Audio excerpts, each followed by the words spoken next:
once and for all, some are saying it was a siege, another said it was an attack. From you, what's your take? Well, if you will notice, I keep on mentioning GSIS because I saw the blog of Senator Pia Cayetano na sinasabi nila, nilulusog sila sa Senado, pati nila ng mga senators. So when they called me, sabi ko, wala kaming NBI dyan sa Senado.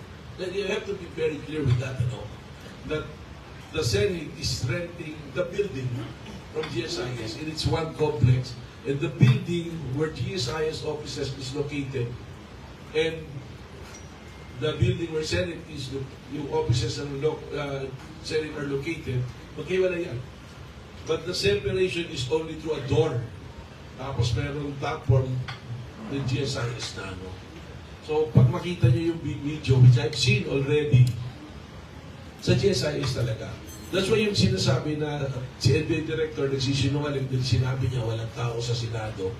I think yung mga sumama sa GSIS na media can prove that na wala talagang pumasok doon sa Senado. That's very clear. Kaya ako nagugulat ngayon because some of them were saying na ngayon, sabi nila wala daw silang agent sa Senado. Tapos habulin nila at sa GSIS because they suddenly realize na sa GSIS lang pala talaga yung mga ede. And our presence doon sa GSIS is supported by a request.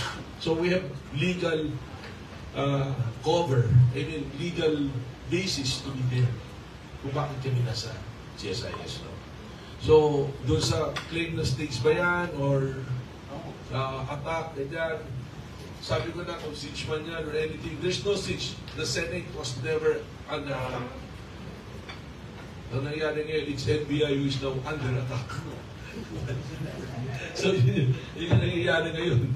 No?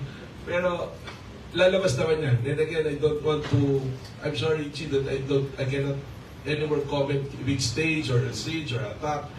I'd rather leave it to the wisdom of the investigating authority, which is the DOJ, and the panel that's created by Secretary Nida and also with the Office of the Ombudsman.